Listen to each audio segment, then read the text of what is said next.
What's up, y'all? It's your girl Sakina, and I'm back for another review. This is my review for The Real Housewives of Potomac. This is season 6.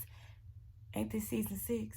Reunion part 4. Okay, so we're finally at the end of the road, and I'm happy about it. Y'all, to be honest, I'm going to do this review a bit different simply because I watched it last night, and I just don't have the energy to watch it again, and I really don't want this review to be super drawn out because I'm over it at this point. This is the last part of it, and I just want it to be over. In the great words of Keisha Cole, child, listen.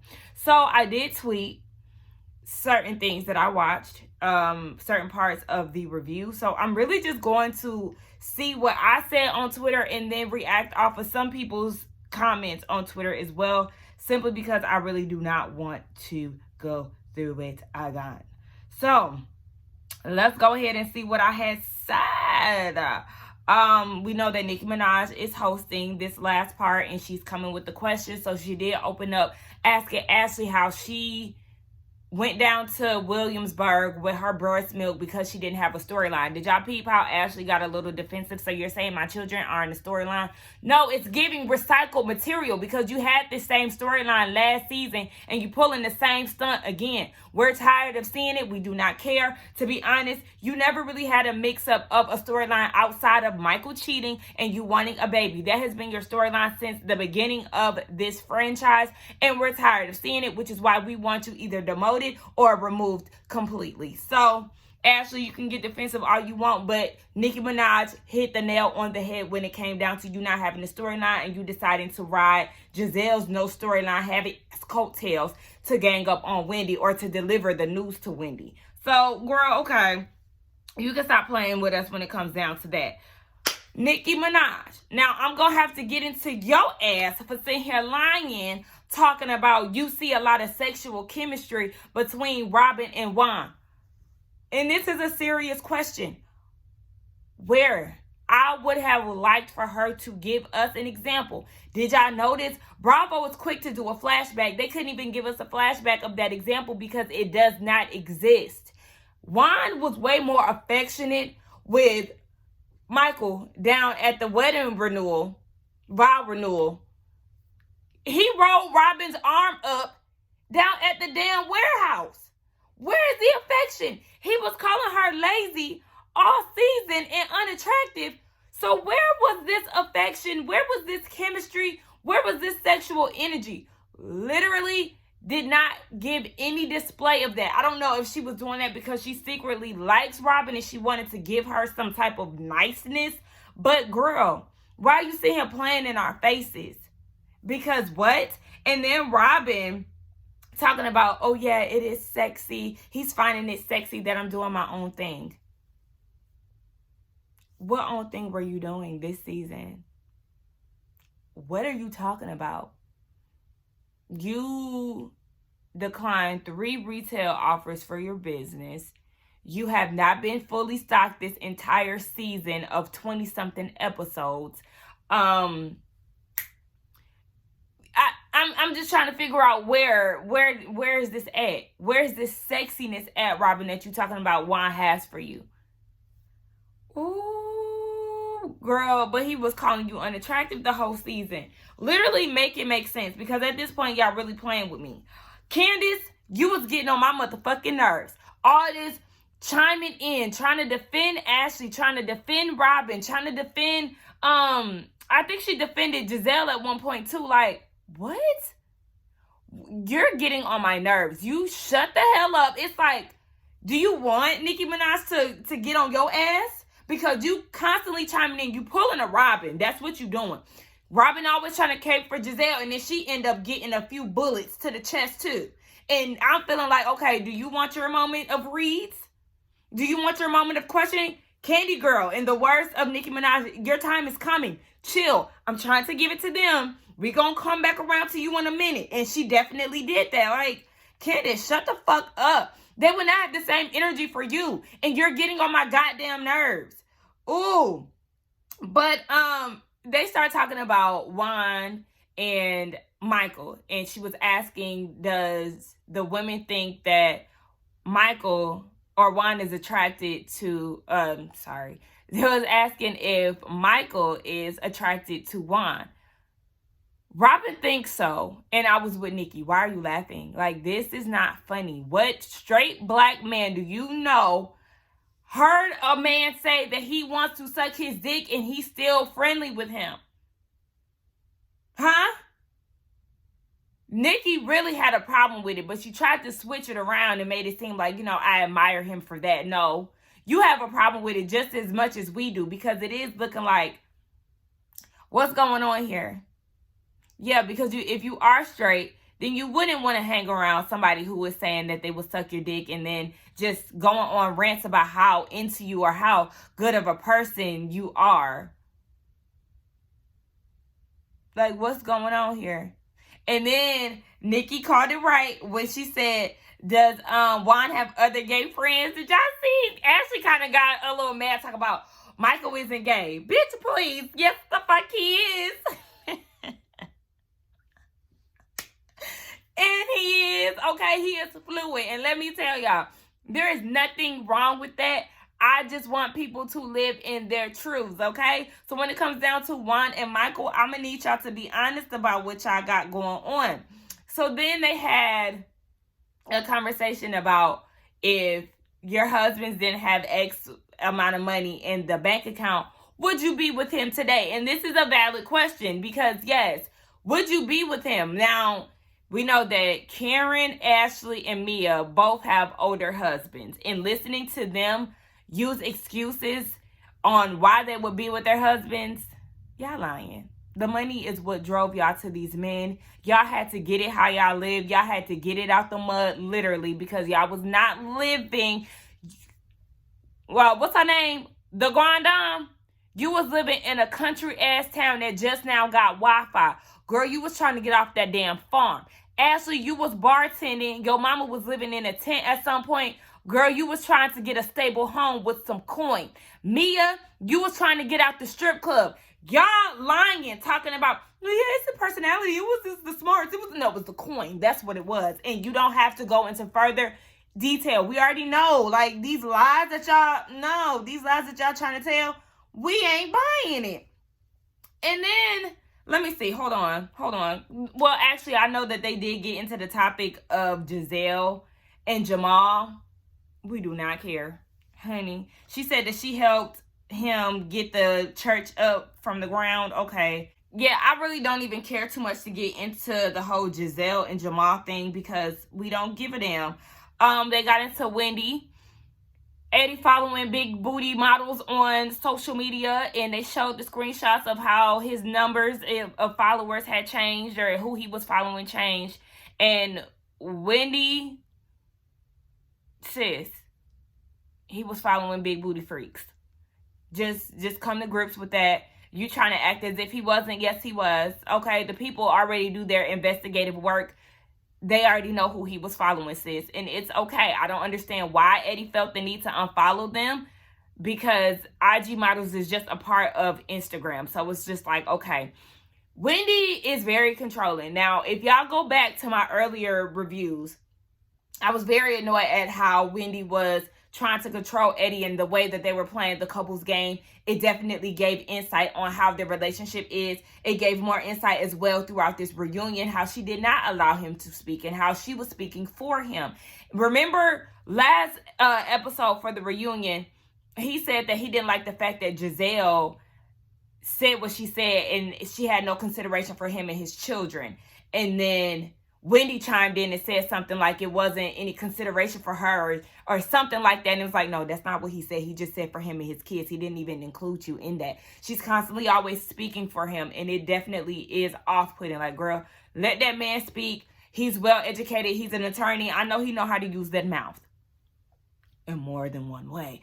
But, girl, I couldn't do it. Oh, yeah, they mentioned Karen looking good for 58 and how Giselle is always age-shaming or whatever, talking about her age. And, Giselle, she always like to deny shit. But the cameras got the footage, girl. You constantly talking about her.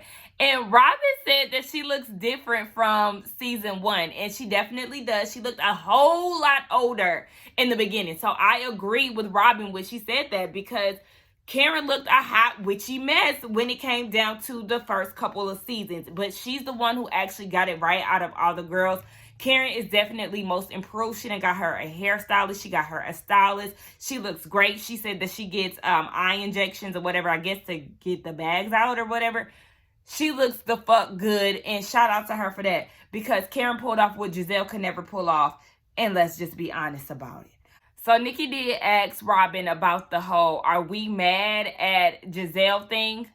Thank you, because I think we all were questioning, like, what the fuck do you mean? Like, are you mad at Ashley? Who the fuck is we? Have your own train of thought, girl. But she was like, I was just asking, I was drunk. And then here come Candace. Yeah, she was really drunk.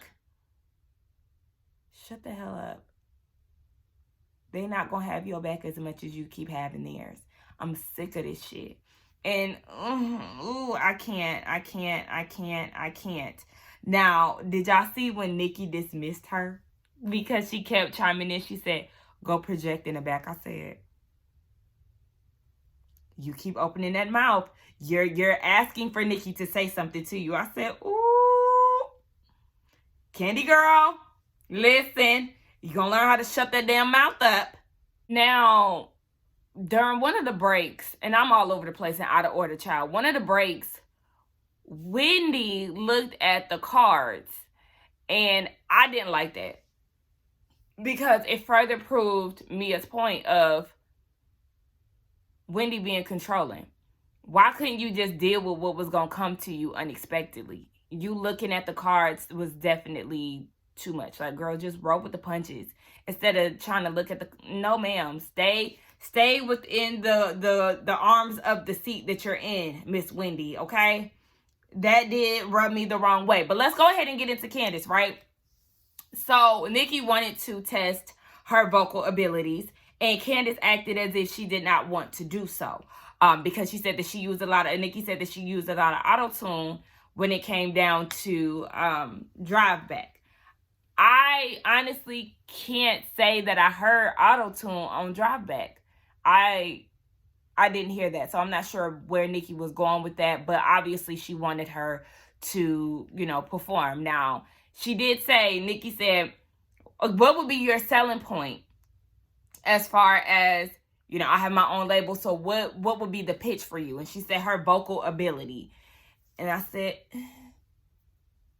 it kind of just made me think about the new artists of today who really don't have to do much to get the fame or the recognition, and they really don't have the ability. Like, yeah, how are y'all pitching yourselves outside of, you having a BBL, you having a few followers on Instagram? Like, what's the pitch? How are you getting these producers and these record labels to, give you a fair shot? Because what is it? Now, don't get me wrong.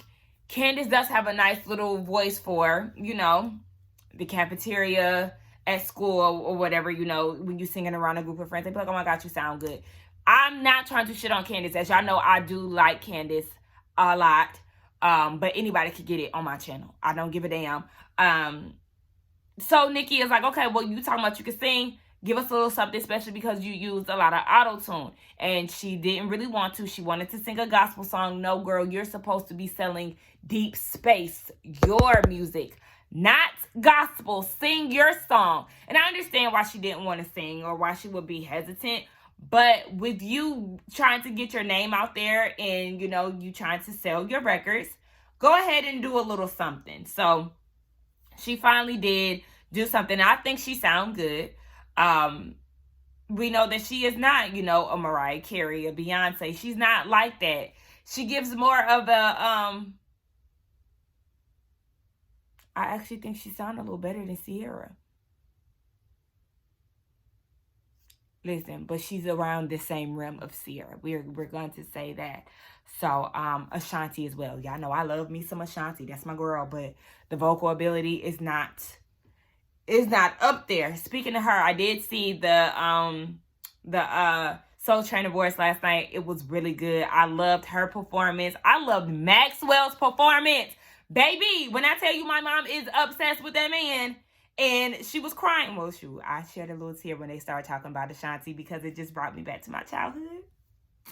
But it was good. Y'all need to watch the Soul Train Awards. The hosts, they did their thing. Tashina and Tisha, they always do a good job. But nonetheless, let's get back to it. Yeah.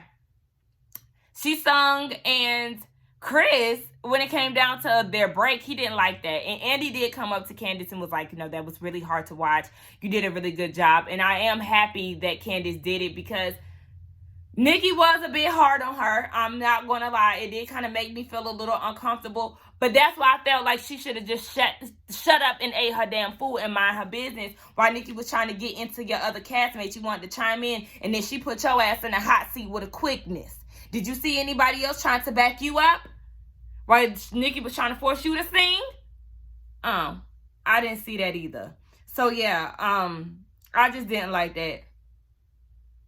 Hey, Erica! Look, I just got a notification that Erica liked one of my comments on Twitter. Shout out to Erica. Erica De Niro TV. I was annoyed with Chris and his whining about Nicki asking Candace to sing. Like, it's Nicki Minaj. Let her sing. Let her showcase her vocals and keep it moving. Like, you doing all that whining. Go sit down. Yeah, Nicki started talking about Candace's record sales. And I think that Candace said that she's sold 200K. I think. And Nikki is just like, no. And I'm just like, okay, Nikki. I mean, if she's saying that the numbers are there, they're there. Stop trying to shit on her. I ain't really like that. Somebody on Twitter, yes. When Nikki was asking about the money in the bank and being with the older husbands, Mia's talking about, what make you think I don't have, what was the amount, 100 million in the bank? Nikki said, bitch, what you not gonna do is fucking play with me. Bitch, I know you don't have that shit. Otherwise, your ass wouldn't be with Gordon. So stop playing with us, Mia. Nikki said something about Karen and Ray getting it in. Girl, spare us. Stop playing with us. No, they have not been doing anything to elevate their love life. All I see is a bunch of cringe throughout this season. So, another reach, along with the whole Robin and Juan's sexual tension. The fuck? Or chemistry, whatever the hell it was. Candace started crying when it comes down to the dynamic with her husband and her mama. But like I said, you thought it was a joke when she was on the phone with Andy. And then Nikki brings it up again, and here you go, needing a damn tissue. Okay. And then she goes and has the nerve to say that Dorothy should hear from Nikki that she needs to stop treating Candace and Chris a certain way, and she needs to stop disrespecting her husband. Are you serious? This is not Nikki's problem. This is your problem. Oh, Candace, I'm telling you, you and your mama and y'all's dynamic, it's really making me side-eye you, because what in the entire fuck? You're trying to give your mom another fucking moment, because when she said that, I was like, if she pick up that motherfucking phone and have Nikki hop on the phone with Dorothy, I know something. And that's what I felt like she was trying to do. Like, no, I'm not talking to your mom. You don't want me to talk to your mom. I feel like she don't want Dorothy. She wouldn't want Nikki to talk to Dorothy, dumbass. Like, the fuck? So, yeah, I think that's about it, y'all. We'll talk more about it on the panel tonight, as y'all already know. But, yeah, I was just really over it. I was over a lot of the BS that came with this damn reunion, that came with this season. Like, you know, it is what it is. Y'all let me know what y'all thought about this season, about this review, even though I know it's not my typical play-by-play review. I couldn't do it today, y'all. I'm sorry, but I don't give a damn. So, I will give y'all, actually, before we wrap up, I did watch The Pursuit of Portia. Or I missed some of it. I did watch the beginning, and then I ended up walking in on it while my mom was watching it. So I came in, what part did I come in on? Right before Lauren and Dennis met down at the hot dog shack, or the hot dog place, child. They was planning for a party. But bottom line, and then I caught some of the beginning. So I kind of missed some of the beginning, middle of the show. It's a mess. It's a mess, y'all. It's a mess. Portia lying. That man lying. Dennis is actually hilarious, even though he ain't shit. Because I was like, sir, how dare you have any comments on getting tattoos when you got 12 bitches on you that Portia had done licked all over. And you also cheated several times. So it's like, certain things you can't comment on, but then the things that he was commenting on was like, you right. And I'm actually laughing. And I don't really like you like that. Huh? I was confused. But he said that she looked like the damn homewrecker of the century. Yes, she definitely does. Her and Simon are fake. Drew Sidora raggedy ass came up in there looking like Portia twin. Like she got dressed in Portia closet. I said, it's funny how you aligning yourself with somebody who has the Delilah spirit, but you was so strong and adamant about not hanging with LaToya last year because you thought she was trying to get with the prophet. Okay. Anything for camera time in a moment and some type of clout. It's a shit show.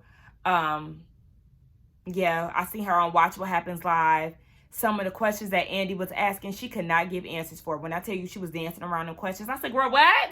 Me and my mama was like, what are you talking about, girl? You didn't even answer the question. You said a whole bunch of nothing. Huh? Even with the whole R. Kelly thing, Andy didn't even ask if she was sleeping with him. Nonetheless, let's get down in the comments and talk, y'all. Don't forget to like, comment, and subscribe to my channel, and I will see y'all in the next one. Bye.